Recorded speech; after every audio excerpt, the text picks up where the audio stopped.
Hello, good morning, everyone. Today we will start Geography Chapter 3 Agriculture. What is agriculture? Literally speaking, agriculture means the production of crops, or agriculture is cultivation of crops. प्राय सामान्य भाषा में हम agriculture मतलब कृषि किसे कह सकते हैं जिसमें फसल का उत्पादन हो, उसे ही एग्रीकल्चर कहा जाता है। India is an agriculture important country. Bharat है वो कृषि प्रधान देश है, कृषि का बहुत ही महत्वपूर्ण स्थान है। Agriculture is an age old economic activity in our country. तो पुराने समय से जो कृषि है वो व्यवसाय का जरिया रहा है। 2/3 of its population is engaged in agriculture activities.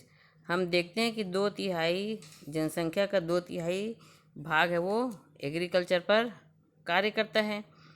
Agriculture is a primary activity which produce most of the food that we consume. Agriculture से क्या होता है, भोजन हमारी प्रमुख प्राथमिकता है वो कहाँ से हमें कंप्लीट होता है, एग्रीकल्चर से। It also produce raw material for various industries. हम देखते हैं कि कृषि क्यों इम्पॉर्टेंट है कि उससे रॉ मटेरियल मिलता है, कच्चा माल मिलता है जो विभिन्न इंडस्ट्रीज में काम आते हैं। जैसे कॉटन मिल है उसमें कपास चाहिए, अगर शक्कर का कारखाना है तो उसमें शुगर केन चाहिए। Agriculture produce like tea, coffee, spices are also exported. तो हम देखते हैं कि भारत में चाय, काफ़ी और मसाले का एक्सपोर्ट होता है, आयात होता है। तो रिलेशन बहुत ही ज़्यादा इंटरेस्टिंग है। इसमें आपको पता चलेगा कि भारत सबसे ज़्यादा क्या उत्पादन करता है, कैसा करता है ना। हमारे सबसे ज़्यादा कौन सी चीज़ें होती है, कौन सा क्रॉप्स का कौन से स्थान है, ये सब हम इस लेसन में पढ़ेंगे। तो आप पहले एक जनरल बात बता देती हूँ, types of farming. Primitive subsistence farming, intensive subsistence farming और कमर्शियल फार्मिंग। तो प्रिमिटिव सब्सिस्टेंस में क्या होता है कि पुराने तरीके से खेती होती थी, उसमें कोई औजार का उपयोग नहीं होता था, जो लोग अपनी आवश्यकता की पूर्ति के हिसाब से फार्मिंग करते थे।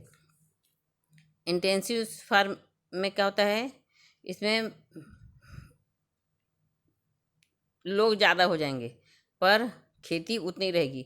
इसमें लेबर की आवश्यकता ज़्यादा होती है ना, मेहनत ज़्यादा करना पड़ता है ताकि सब लोगों की आवश्यकता की पूर्ति हो सके। अब वो फार्मिंग किस में चेंज हो गया है, कमर्शियल फार्मिंग बन गया है। व्यवसाय बना लिए हैं फार्मिंग को, उसमें अधिक से अधिक पैसा है, व्यवसाय बना लिया है लोगों ने। तो हम 3 टाइप्स फार्मिंग पढ़े।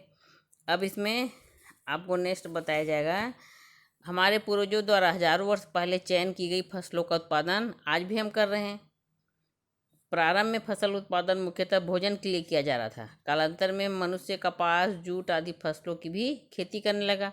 समय बीतने के साथ कृषि न केवल जीवन निर्वहन बल्कि व्यवसाय के दृष्टिकोण से भी की जाने लगी। आज फसल उत्पादन लगभग एक व्यवसाय बन चुका है। इस कारण किसान उन्हीं फसलों को प्राथमिकता देते हैं जिसमें अधिक लाभ मिले, जैसे काटन है और जितने ऑयल सीड हैं, है ना, जिससे तेल निकलता है, जिससे कपास गन्ना निकलता है, इस पर किसान जो है अधिक ध्यान दे रहा है। फसल उत्पादन के इस व्यावसायिक दृष्टिकोण एवं मानव की बढ़ती आवश्यकता ने फसल उत्पादन के प्रतिरूप में काफ़ी बदलाव किया है। यह बदलाव फसल उत्पादन की स्थान एवं समय दोनों स्तर पर देखा जा सकता है। तो हम देखते हैं कि हर जगह की मिट्टी अलग अलग प्रकार की होती है, उसके हिसाब से फसल का उत्पादन होता है। जहाँ काली मिट्टी होगी वहाँ पर गेहूँ और कपास का उत्पादन ज़्यादा होगा, जहाँ पर पानी अधिक होगा वहाँ पर जूट का उत्पादन अधिक होगा। इस प्रकार हम देखते हैं कि और भारत में और भिन्नता पाई गई है ना, मिट्टियों में भिन्नता पाई गई है, इसलिए अलग अलग प्रकार से खेती की जाती है। Agriculture season in India. In India, farming is done throughout the year. In some places, while it is limited to monsoon season in other place. कृषि की विशेषता यह ऐसी है कि कहीं पूरे साल की खेती की जा सकती है तो कहीं केवल वर्षा ऋतु में. The climate varies across the country during the year. Different crops the grown in different season. इस कारण यहाँ साल भर एक समान फसल नहीं उगाई जाती है. इसके उदाहरण भारत में विभिन्न भागों में उपलब्ध हैं. Example. For example in irrigated areas of Chhattisgarh paddy is cultivated during the monsoon season. तो जैसे छत्तीसगढ़ के सिंचित क्षेत्रों में बारिश में धान, ठंड में गेहूँ या सब्जियां तथा गर्मी के मौसम में सब्जियों की खेती की जाती है. While wheat and vegetables are grown in winter and vegetables are grown in summer in India. We have 3 main agriculture season. तो भारत में वर्ष को फसलों के उत्पादन की दृष्टि से 3 ऋतुओं में बांटा गया है. इन तीनों ऋतुओं में भारत में फसल जो उगाए जाने वाली फसलें हैं उसमें विभिन्नता पाई गई है. इस कारण 3 ऋतुओं में भारत में अलग अलग फसलें देखने को मिलती है जो आगे बता रहे हैं. First, kharif crops. This season start with the onset of the monsoon. इस ऋतु का आरंभ मानसून के आगमन के साथ ही हो जाता है. मीन्स खरीफ फसल है वो वर्षा ऋतु में उगाई जाती है. During the monsoon it rain across almost the whole of India so there is enough water for farming. तो मानसूनी वर्षा लगभग पूरे भारत में होती है. That is why almost all agriculture land in the country is cultivated during the kharif season. इसलिए इस ऋतु में पूरे देश के पूरे भाग पर कृषि भूमि पर खेती की जाती है. Kharif crops require high humidity and high temperature so the main crops are paddy, maize, jowar, बाजरा, मेंडवा, तुअर, मूंग, उड़द, तिल, ग्राउंडनट, सोयाबीन एक्सेट्रा. तो इस फसल की मुख्य फसलों का नाम क्या है? इस मौसम में जो फसलें बोई जाती है उनका नाम है धान, मक्का, ज्वार, बाजरा, महुआ, तुअर, मूंग, urad, til, moongphali, soybean. Okay. Next, kharif crops. The rabi season start immediately after kharif and continue through the winter. खरीफ समाप्त होते ही रबी की खेती शुरू हो जाती है. मतलब जैसे ही मानसून समाप्त होता है तो शीत ऋतु आती है ना. तो विंटर सीजन में इसको बोया जाता है. There is limited rain during the season so farming is done only on irrigated land or land that has a high moisture content.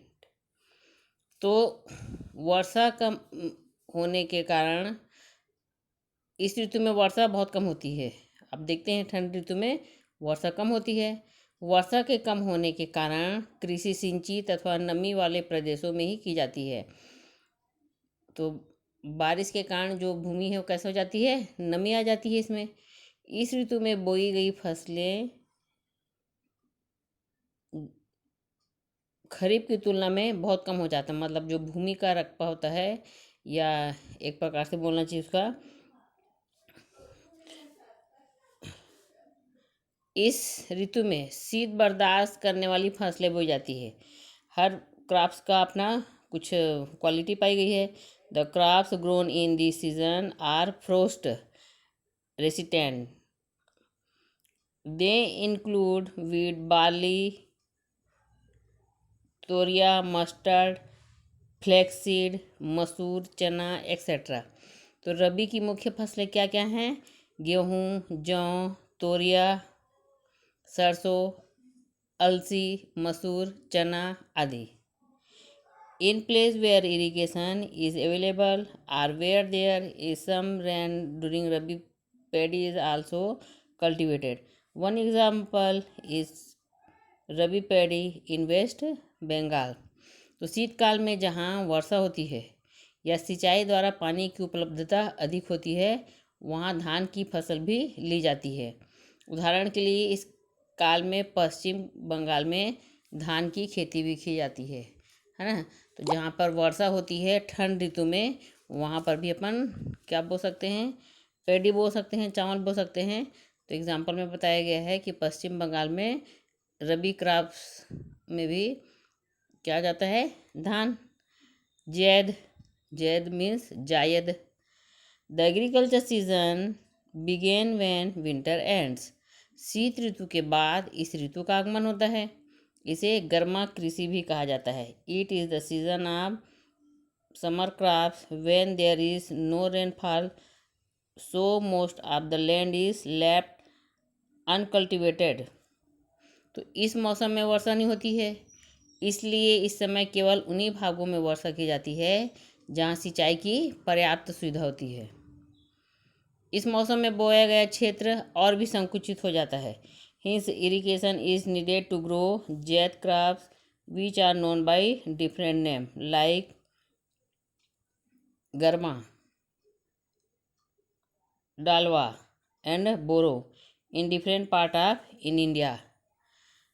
आमतौर पर नदी के किनारे, झील के निकट, निम्न मैदानों की सिंचाई सुविधा युक्त भागों तक ही फसल का क्षेत्र सीमित हो जाता है।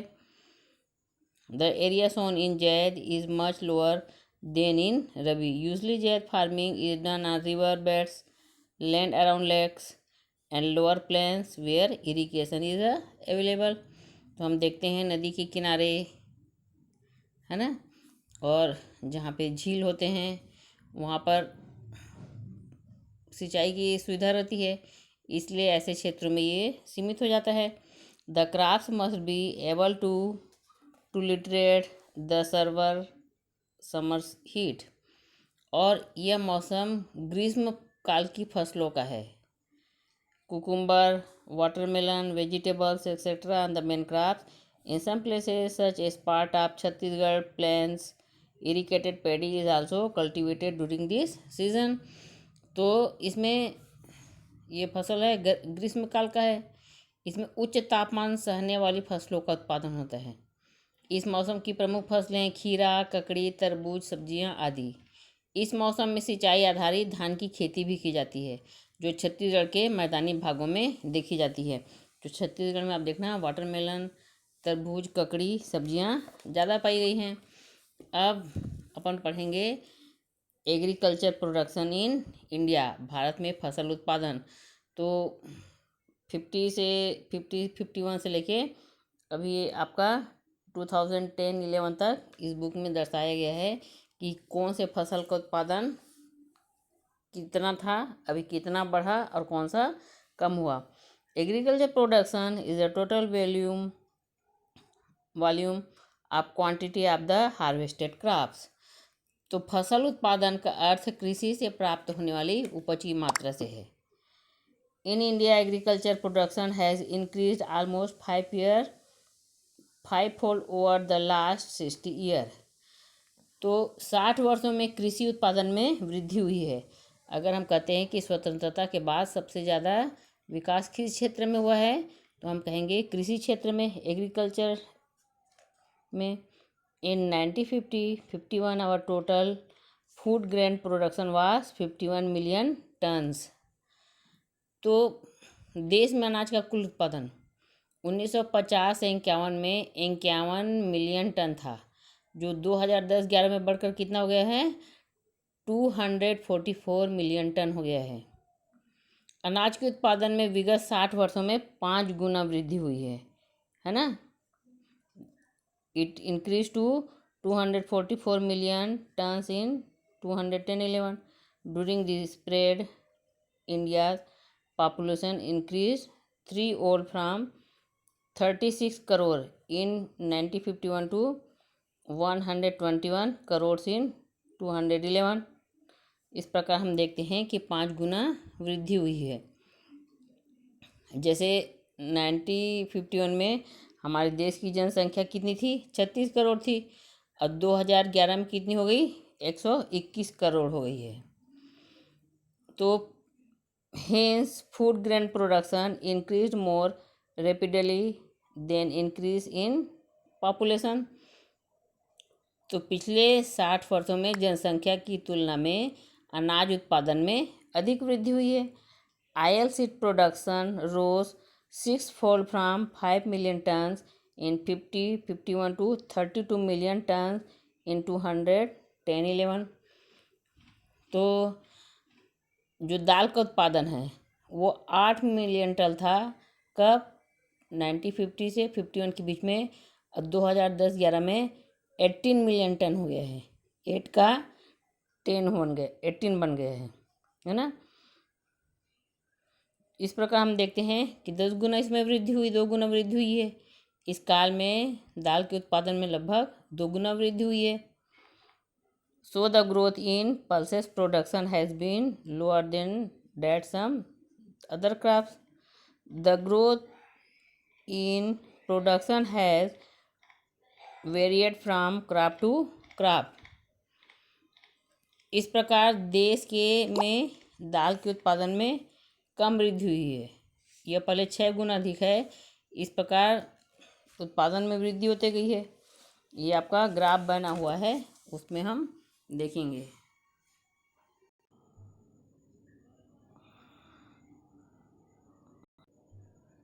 Next, increase in net sown area, मतलब नीरा बोए गए क्षेत्र में वृद्धि।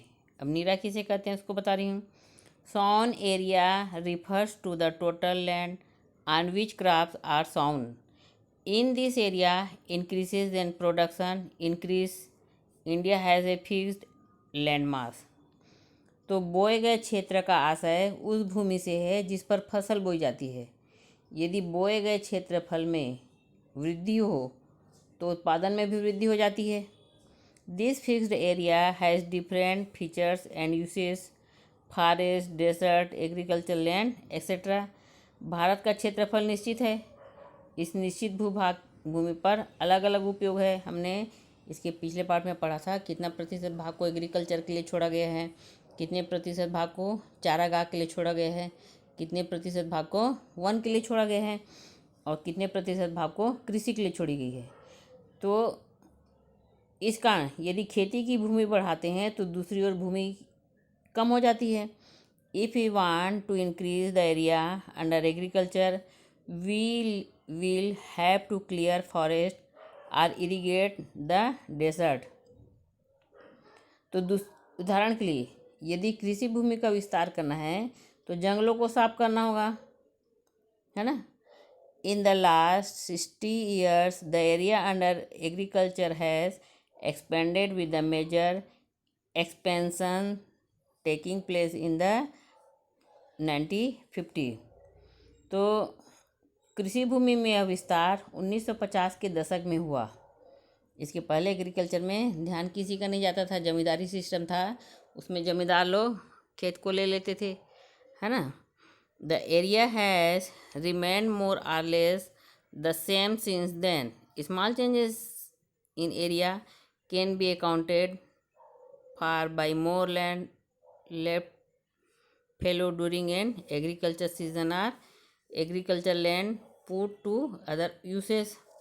तो थोड़ा बहुत फर्क पड़ती भूमि के कारण एवं कृषि भूमि के अन्य उपयोग के कारण आता है। हम लंबे समय से देख रहे हैं कि यह स्थिर अवस्था में है, ज़्यादा चेंजेस नहीं आया है। तो नीरा भूमि है, सोन एरिया है, उसका परसेंट बताया गया है। 1950 से 51 में 119 मिलियन था हेक्टर, है ना। फिर 90 से 91 के बीच में 143, फिर 2001 के बीच में 141 मिलियन हेक्टर पाए गए हैं। फिर 2010-11 में 142। तो हम देख रहे हैं कि इसमें ज़्यादा परिवर्तन नहीं आया गया है। तो नीरा बोया गया क्षेत्र का क्या अर्थ हुआ। Net sound area means area under all crop sound during the year, उस वर्ष के दौरान सभी फसलों के लिए बोया गया क्षेत्र। Some area have more than one crop in the year, वह क्षेत्र जो उस वर्ष के दौरान एक से अधिक बार बोया गया हो। ओके, क्या बोलेंगे? Net sown area means area under all crop sown during the year. Some areas have more than one crop in the year. उस वर्ष के दौरान सभी फसलों के लिए बोया गया क्षेत्र. ओके. नेक्स्ट पढ़ेंगे increase in area under irrigation. मतलब सिंचित भूमि में वृद्धि. सिंचित भूमि में वृद्धि मतलब जो इरिगेशन के लिए बहुत सारे डैम बनाए गए उसमें कितना ज़मीन में बढ़ावा हुआ है इसके बारे में आपको बताती हूँ. As we have seen earlier it is not always feasible to bring more land under cultivation. जैसा कि हम पहले चर्चा कर चुके हैं कि कृषि हेतु भूमि का विस्तार नहीं हुआ है, किंतु उपयोग की बारंबारता में एक समय तक वृद्धि की जा सकती है. But production can be increase to some extent by growing multiple crops in a year on the available land. Irrigation help us to grow multiple crops on the same land. तो सिंचाई की सुविधा यही करती है. सिंचाई कृषि के लिए यह एक प्रमुख आवश्यक कारक पानी है. पता है आपको कि बारिश कभी होती कभी नहीं होती है. तो सिंचाई के लिए जो डैम बनाए गए हैं वही कृषि के लिए मूल आधार है. मूल तत्व किसे माना गया है? इसी को, इरिगेशन को. लेकिन बारिश के मौसम में पानी के अभाव में अधिकांश भूमि पड़ती पड़ी रह जाती है. बारिश नहीं होने से पानी का अभाव होगा. पानी के अभाव होने से जो ज़मीन क्या हो जाती है? बंजर हो जाती है ना. Irrigation facilities have been expanded to boost agriculture production by making possible to cultivate the land after the monsoon. In 50-51, 16% of India agriculture land was irrigated. By 2010-11, the irrigated area doubled to 32% of the available land. तो फसल उत्पादन में वृद्धि के लिए सिंचाई की सुविधाओं का विकास हुआ है. इससे कुछ भूमि पर वर्षा काल में भी कृषि संभव हो सकती है. तो 1951 में देश में कुल 21 मिलियन हेक्टेयर भूमि संचित थी. अब 2010-11 में 3 गुना से अधिक वृद्धि हुई. तो इसका कितना हो गया? 64 मिलियन हेक्टेयर. इसमें कुछ भूमि ऐसी है जिसमें 2 बार सिंचाई की सुविधा संभव है. यदि इस कुल कृषि भूमि को प्रतिशत में देखें तो 1951 में देश में 16% भूमि संचित थी, पर अब यह बढ़कर 3 गुना हो गई है. 3 गुना मीन्स 45%. तो हम देख रहे हैं कि सिंचित भूमि में भी वृद्धि पाई गई है.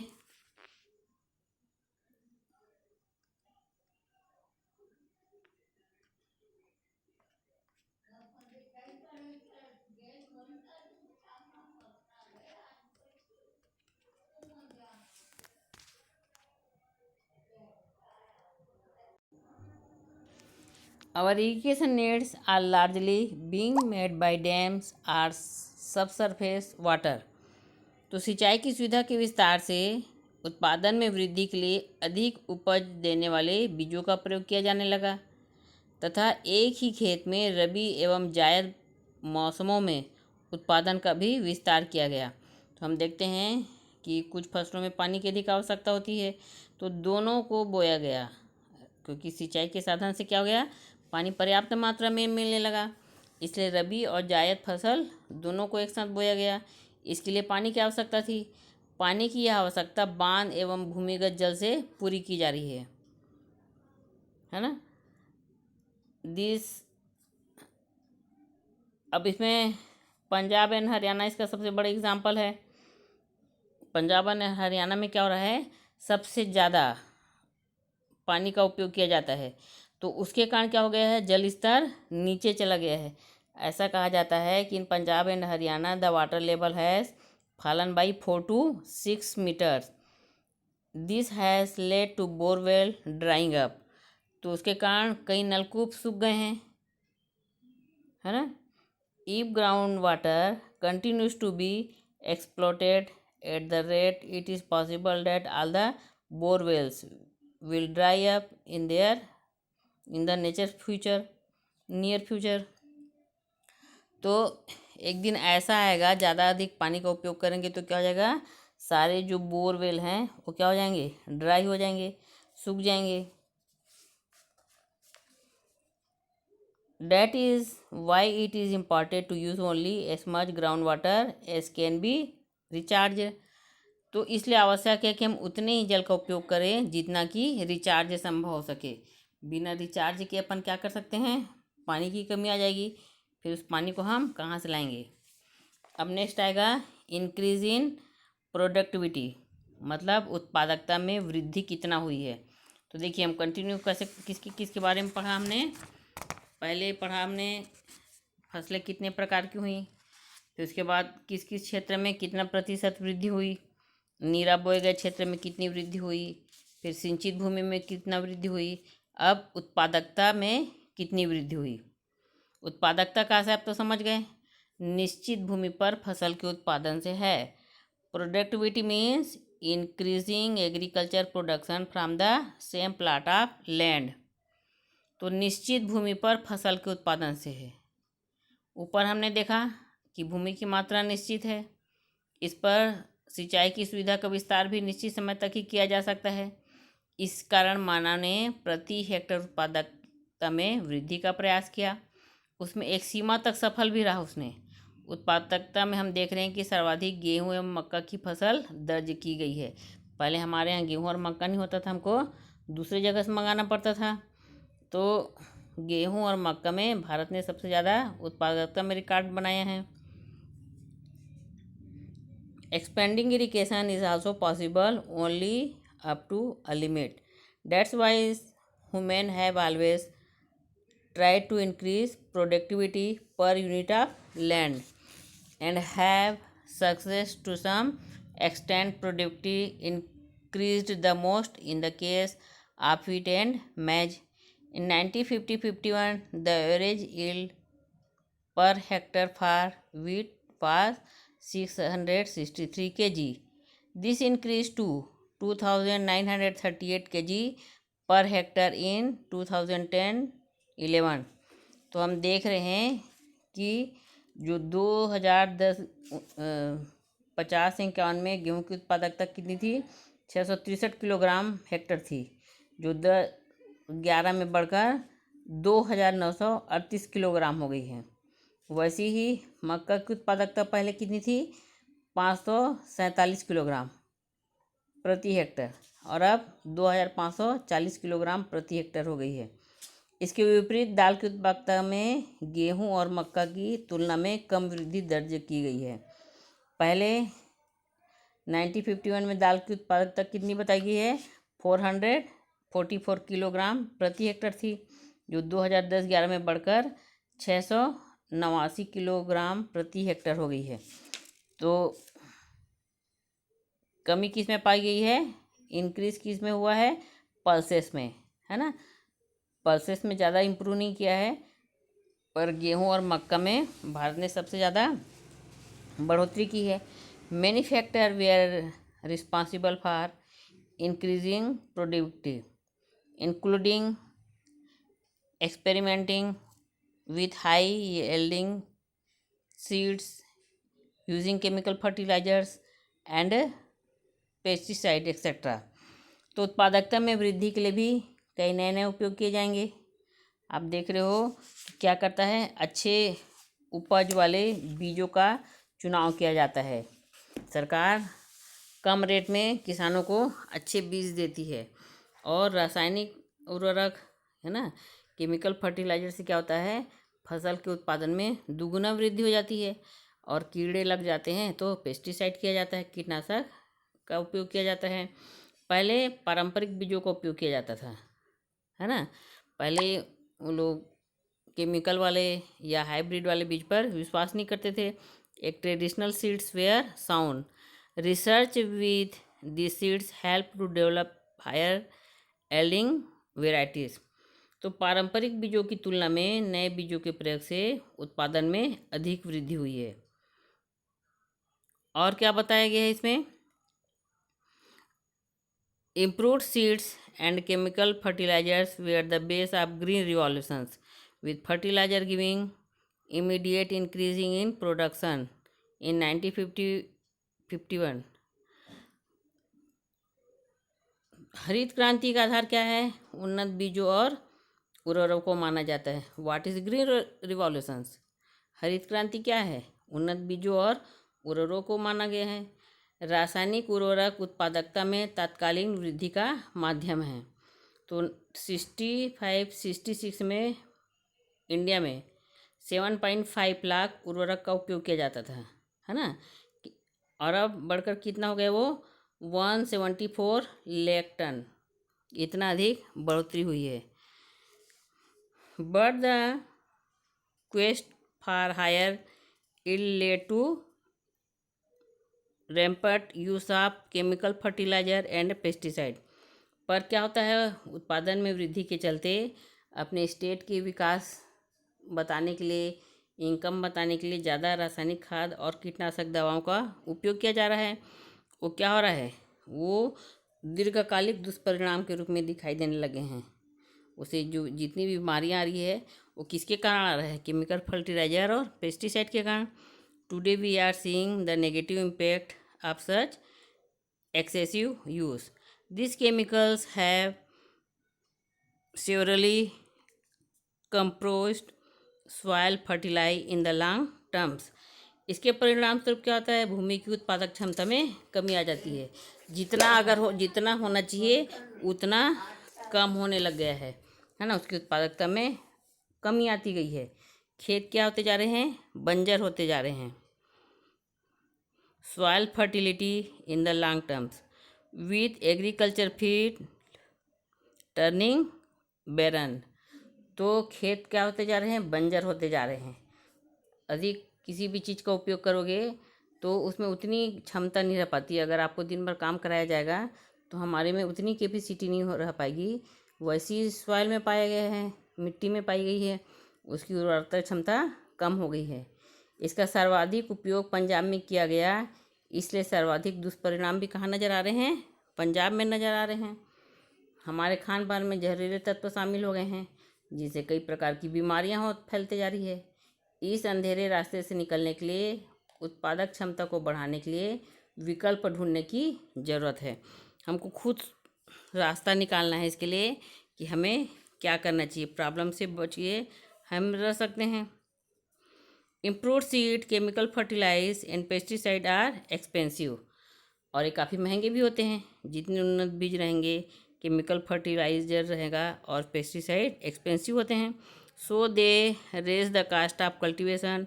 Most farmer in India are marginal farmer.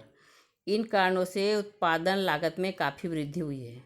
Bharat में अधिकांश सीमांत किसान हैं जो महंगी उत्पादन लागत वहन करने में अक्षम हैं। तो हमारे ऐसा नहीं है कि सभी जो किसान हैं वो ये सब महंगी चीज़ को खरीद सकते हैं, है ना। अभी भी वो गरीब हैं, बहुत सारे किसान हमारे यहाँ एक्सपेंसिव ये सब चीज़ को नहीं खरीद पाएंगे। If a farmer uses this expensive inputs and her crop fails due to natural calamity or pest attack, she insure huge losses। इससे क्या होता है, यदि किसान महंगी हुई लागत के द्वारा भी फसल के उत्पादन में निवेश करते हैं और किसी प्राकृतिक प्रकोप या कीट आदि से फसल नष्ट हो जाते हैं तो किसान के पास कुछ नहीं बच पाता है। उसका पैसा भी गया और फसल भी नहीं आई। तो इससे किसान और गरीब हो सकता है। यदि फसल का उत्पादन भी हो जाए और फसल का उचित मूल्य बाजार में भी प्राप्त ना हो तो किसान को और नुकसान उठाना पड़ता है ना। अगर क्या होता है, किसी बार फसल का उत्पादन बहुत होता है तो जितना अधिक सामान रहेगा तो उसका रेट कम हो जाएगा, तो उसको लागत ज़्यादा और बेचने में कम, तो क्या होगा, किसान को प्रॉफिट नहीं होगा, है ना, नुकसान सहना पड़ेगा। इस प्रकार हम देखते हैं कि भारत में किस क्षेत्र में उत्पादकता में कैसे वृद्धि हुई है। तो पेस्टिसाइड का उपयोग किया उन्होंने और केमिकल फर्टिलाइज का उपयोग किया। इससे नुकसान भी होते हैं और फ़ायदे भी होते हैं। Change in cropping pattern, the story of Sankra village. तो फसल प्रतिरूप में बदलाव। तो एक साकरा गाँव है छत्तीसगढ़ में, उसकी कहानी को इसमें बताया गया है कि पहले वहाँ की ज़मीन कैसी थी, अब वहाँ उत्पादन में कितनी वृद्धि हुई है। There are many reason by cropping pattern change in a region. Let us look at the case of Sakra village of understand how and why this change occurs. There are many villages named Sakra in Chhattisgarh. The Sakra of our story in a village in नगरी तहसील of Dhamtari district. तो किसी भी क्षेत्र में फसल प्रतिरूप में बदलाव के कई कारण हो सकते हैं। इसे समझने के लिए हम साकरा गांव की कहानी को पढ़ते हैं। यूँ तो छत्तीसगढ़ में कई साकरा नाम के स्थान हैं, परंतु ये जो साकरा बताया गया है जिसके बारे में, वो धमतरी जिले के नगरी तहसील का एक प्रमुख गांव है। तो धमतरी जिले का यह एक बहुत बड़ा गांव है। It is the largest village in the district. It's inhabitation are engaged in many different occupations but the majority are farmer। तो हम देखते हैं कि गांव के लोग विभिन्न गतिविधियों में, आर्थिक गतिविधियों में संलग्न हैं, किंतु अधिकांश लोगों का जुड़ाव कृषि से है। कई क्षेत्र ऐसे होते हैं जहाँ पर किसान ज़्यादा पाए गए हैं, तो सांकरा में सबसे ज़्यादा किसान पाए गए हैं। The chief crops is paddy. तो यहाँ की मुख्य फसल क्या है? धान। In the past people cultivated paddy during the kharif crops and grew Bengal gram khesari wheat linseed etcetera during the rabi season. पहले धान की खेती खरीफ मौसम में करते थे, है ना। पर जो मानसून वर्षा पर निर्भर होती है, खरीफ के बाद रबी में चना, लाखड़ी, गेहूँ, अलसी आदि फसल उपजाते थे। तो रबी की फसल अपेक्षाकृत कम क्षेत्र में बोई जाती थी, किंतु लगभग 25 साल पहले एक सोंडूर जलाशय बनाया गया था यहाँ पे, तो किसानों के खेत तक पानी दिया गया। इससे किसानों को बहुत अधिक लाभ पहुँचा, है ना। एक सोंडूर नदी बांध बनाया गया है यहाँ पे, उससे बहुत फ़ायदा मिला यहाँ के किसानों को इस केनाल के कारण। अब खरीफ मौसम में भी उनको वर्षा का इंतज़ार नहीं करना पड़ता है। इसमें इतना अधिक पानी है कि वो खरीफ क्रॉप्स में भी रेन पर डिपेंड नहीं है। नहर के पानी से सिंचाई कर धान का उत्पादन करते हैं। Canals from the Sondur Dam brought water to the village. Farmer now didn't have to wait for the monsoon to irrigate their kharif paddy crops.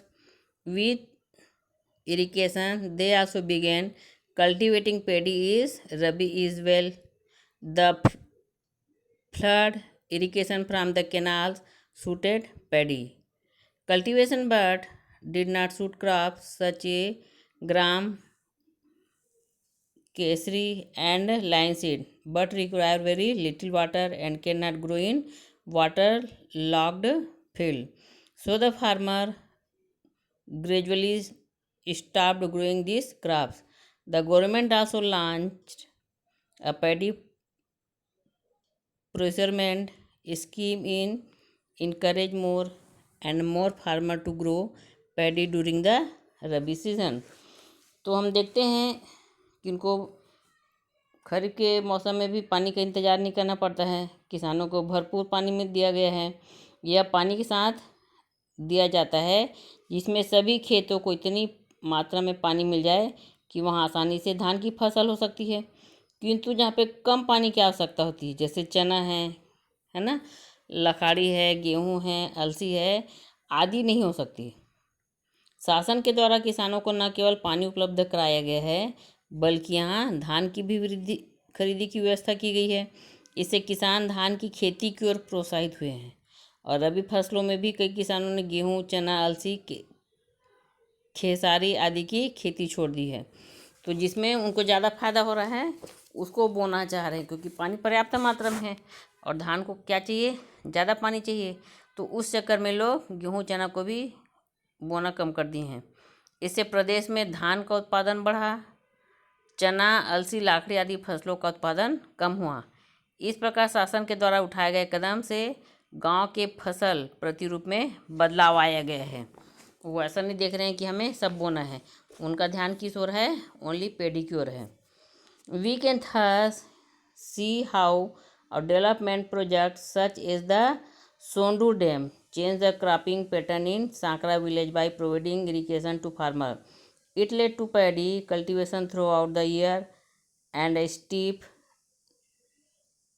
decline in the cultivation of traditional rabi crop such as gram, khesri, wheat and linseed.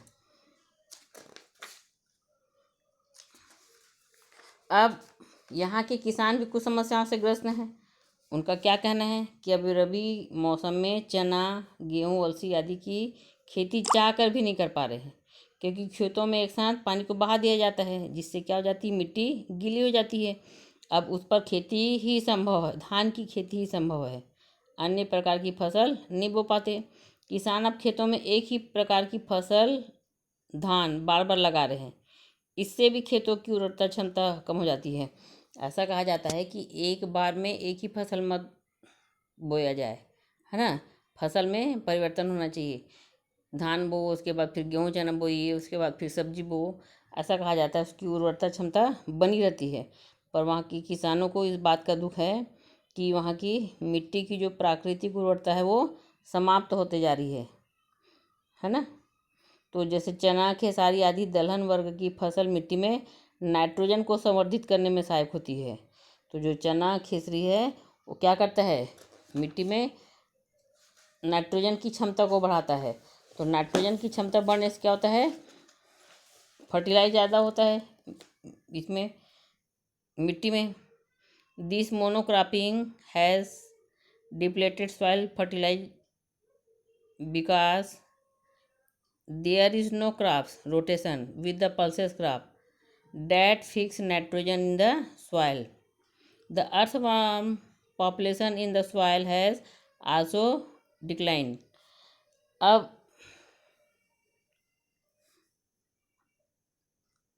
जो चना खेसरी है उसमें nitrogen के संवर्धन करने की सहायक ज़्यादा होती है। आज खरीफ और रबी मौसम में धान बो रहे हैं, जिससे उर्वरता क्षमता नष्ट होती है। पहले खेतों में क्या होती थी, मछलियाँ होती थी जो उनके भोजन का हिस्सा हुआ करती थी, और लोग क्या करते थे, खेतों से मछलियाँ पकड़कर उसे सुखाकर लंबे समय तक उसका सेवन करते थे। लेकिन आज खेती से मछलियाँ तो क्या, केंचुए भी गायब होते जा रहे हैं। In addition, the paddy field no longer teem with fish that villagers used to catch, dry and store to supplement their diet. तो पानी में मछलियाँ तो पनपती हैं, है ना, तो मछलियाँ भी नहीं आ रही हैं जिसको सुखा कर खाते थे, और केंचुआ भी गायब हो रहा है। They say the chemical fertiliser the pesticide do not allow fish to survive. तो ज़्यादा फर्टिलाइजर, केमिकल का उपयोग करने के कारण मछलियाँ मर जा रही है।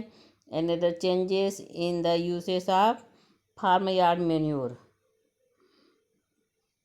इन the past farmer applied organic manure in their field which they claim use to lower the incidence of pest attacks. तो गांव के लोगों का मानना है कि रासायनिक खाद और कीटनाशक दवाओं ने सभी मछलियाँ नष्ट कर दिया है। अब उन्हें बाज़ार से बड़ी मछलियाँ खरीदनी पड़ती है जो सबकी पहुंच में नहीं है। किसानों का यह अनुमान है कि अब वे खेत पर बिना रासायनिक खाद और कीटनाशक की खेती की नहीं सकते हैं, किंतु पहले ऐसा नहीं था। पहले क्या करते थे किसान लोग, गोबर खाद का उपयोग करते थे, है ना, उसमें कीटाणु नहीं लगते थे। अर्थात अब किसानों की दुकानदारों पर निर्भरता बढ़ गई है। उन्हें बीज, उर्वरक, कीटनाशक आदि दवाइयाँ कहाँ से खरीदनी पड़ती है, दुकान से खरीदनी पड़ती है। Finally the modern farming pesticide that they have adapted have made more dependent on traders. तो दुकानदार पर बीज और रासायनिक खाद के पर डिपेंड हो गए हैं वो। They now have to buy improved seeds, fertilizer, pesticide, etc. from the market. पहले ट्रेडिशनल सीड, ऑर्गेनिक प्रोड्यूस, ये सब पर खेती करते थे, है ना। अब देख रहे हैं कि जो खेती करने के तरीके हैं उसमें भी बदलाव आते गए हैं। ओके।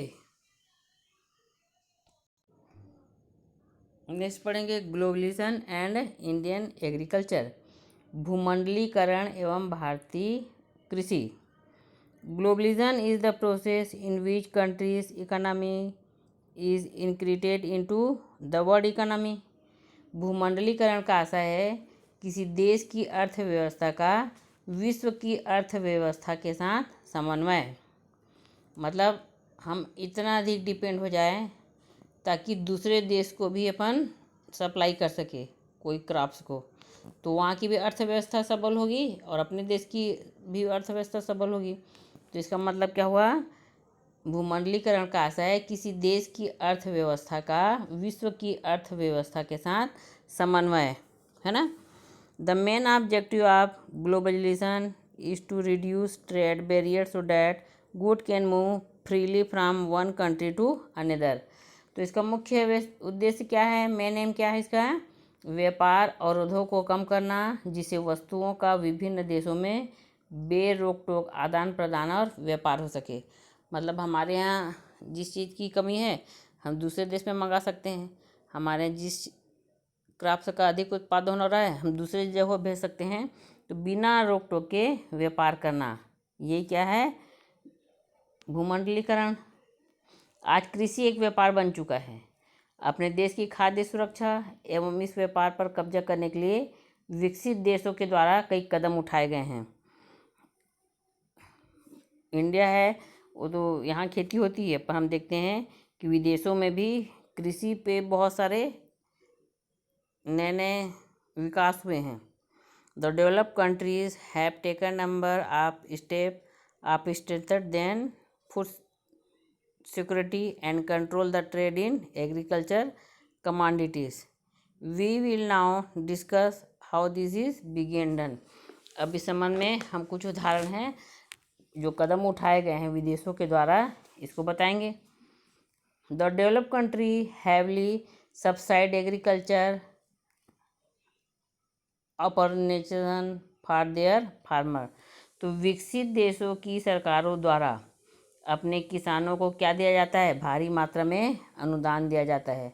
अनुदान मतलब कम पैसे में, मतलब सहायता देना एक प्रकार से। जैसे उस पर कम टैक्स लगाया जाता है, वो जो सामान खरीदते हैं, इक्विपमेंट्स खरीदते हैं, उसको कम कीमत पे उनको दी जाती है ना। तो ये वही अनुदान कहलाता है। उदाहरण के लिए चावल उत्पादन में अमेरिका को 47% दिया जाता है, USA subsidies, pedi and wheat cultivation 47%। वैसे बताया गया है यूरोपीय समुदाय में 48%, जापान में 89%। और ये चावल के लिए था ना। अब गेहूं में भी दिया जाता है, तो गेहूं उत्पादन में अमेरिका को 47%, यूरोपीय समुदाय में 32% और जापान को 99% सहायता देता है। विकसित देशों के लिए दिए गए इस अनुदान के कारण यहाँ के किसानों की फसल लागत कम या नहीं के बराबर हो जाती है। तो खर्च कम करते हैं वो लोग और सरकार ज़्यादा सब्सिडी देती है, उनको ज़्यादा सहायता देती है। फसल लागत कम होने से विकसित देशों के कृषि उत्पादन अंतर्राष्ट्रीय बाजार में क्या हो जाते हैं, सस्ते हो जाएंगे। That is why the agriculture produce of developing countries can not compete in the international market. फसल लागत कम होने से इस कारण अंतर्राष्ट्रीय बाजार में इसकी मांग होती है। विकासशील देश ये अनुदान नहीं दे पाते हैं। भारत में अप्रत्यक्ष रूप से चावल उत्पादन पर 1.17% और गेहूं उत्पादन पर 3.83% टैक्स लगाया जाता है। इससे इनके कृषि उत्पादन महंगे होते हैं। अतः अंतर्राष्ट्रीय बाजार में विकासशील देशों के उत्पादन में कृषि में पिछड़ा है। भारत जो है हमारा पिछड़ा हुआ है। Now under globalisation policy developing countries like India have to allow agriculture produce of developed country to be sold in their market. This will have the effect of reducing the price of agriculture product when the cost of input are rising and make farming uneconomical. तो अंतर्राष्ट्रीय बाजार में विकासशील देशों के कृषि उत्पादन पिछड़ जाते हैं। विकासशील देशों में विकसित देशों के द्वारा कृषि क्षेत्र में दिए गए अनुदान का हमेशा विरोध करते रहे, किंतु विकसित देशों ने अनुदान देना बंद नहीं किया है। We are now seeing unprecedented increasing agriculture productivity through biotechnological research and develop. Biotechnology help to change the genetic makeup of the living organism by introducing special character or property in their genome.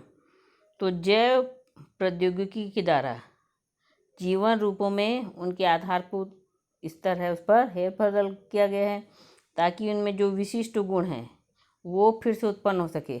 मतलब biotechnology जैविक पद्धति के द्वारा फिर से कृषि करने पर बल दिया जा रहा है, न कि केमिकल पर। यह कृषि उत्पादन में अभूतपूर्व वृद्धि को जन्म दे रही है। अब अनाज एवं सब्जियां की किस्मों, उर्वरकों, कीटनाशकों, जो पौधे हैं आदि द्वारा कृषि उत्पादन में आशातीत वृद्धि हुई है। यह उत्पादन प्रयोगशाला में सीमित न रहकर विशाल व्यापारिक स्तर पर होते जा रहा है। इस प्रकार हम देख रहे हैं कि $5 मिलियन राशि का निवेश हो गया है। लगभग इस उत्पादन पर 4-5 करोड़ रुपए प्रति वर्ष अनुसंधान पर ही खर्च हो जाते हैं। रिसर्च किया जा रहा है ना, कि कौन से केमिकल से, कौन से फर्टिलाइज़र से ज़्यादा उत्पादन होगा। इस पर क्या किया जा रहा है? रिसर्च किया जा रहा है। Technology is no longer limited to the laboratory, it is now huge commercial enterprise. Over $5 million have been invested in the industries. Companies producing genetically modified seeds and other agriculture input spend 4 to 5 crore rupees every year on research and develop alone. तो प्रत्येक साल हम देख रहे हैं कि 4 से 5 करोड़ रुपया इस अनुसंधान पर खर्च हो रहे हैं, रिसर्च पर खर्च किए जा रहे हैं। In the western world there are over 300 scientific enterprises involve in such research. तो पश्चिमी देशों में ऐसे 300 विज्ञान आधारित फर्म हैं इस पर लगी हुई हैं, है ना, जिनको दुनिया की बहुराष्ट्रीय कंपनियां के नाम से जाना जाता है। जैसे क्या है? एलाइड, साइनामिड, सेब्रोन, डुबोट, शिबागिगी आदि ने खरीदकर एक पक्षी एकीकरण कर लिया है। तो इतनी सब कंपनियां उन्होंने ये सबको अपने हाथ में ले लिया है, बायोटेक्नोलॉजी को। This situation today is that farm that sell genetically modified seed also sell the new fertilizers and pesticide that ensure their high yield. परिणाम यह हुआ है कि एक ही कंपनी यदि बीज बेचती है तो उसके लिए विशिष्ट उर्वरक और कीटनाशक भी बेचती है, जिसके अभाव में बीज कायम नहीं हो पाता है। अर्थात किसानों को बीज खरीदते समय हमेशा उसी कंपनी से उर्वरक और कीटनाशक खरीदना पड़ता है ना। Farmer have no option but to buy all their input from the same company, making them totally depend on the foreign multinational. This depends increase the cost of production of agriculture commodities in developing nations. तो इससे क्या होगा? एक देश का किसान उस विदेशी कंपनी पर आश्रित हो जाता है। इससे विकासशील देशों की लागत, जो उत्पादन क्षमता है, वो क्या होती जाएगी? बढ़ जाती है। तो एक ही कंपनी अगर बीज बोता है और खाद कीटनाशक दवाइयों बेचता है तो वो देश ज़्यादा उन्नत होगा। तो हम देख रहे हैं कि विदेशी हैं, ये सब कंपनियां हैं, वो भारत में डेरा डाल रही हैं, तो वो ज़्यादा विकसित हो जा रहे हैं, है ना। तो एग्रीकल्चर लेसन के बारे में हम जितना जानेंगे उतना कम है। हम तो इसमें इस लेसन में पढ़ा 3 प्रकार की फसलें होती हैं, रबी क्रॉप्स, खरीफ क्रॉप्स और जायद क्रॉप्स। और किसके कारण उत्पादन में वृद्धि होती है, किसके कारण नुकसान हो रहा है, हमने इस लेसन में ये भी जाना। तो इंटरेस्टिंग लेसन है, इसको आप खुद रीड करेंगे। ओके।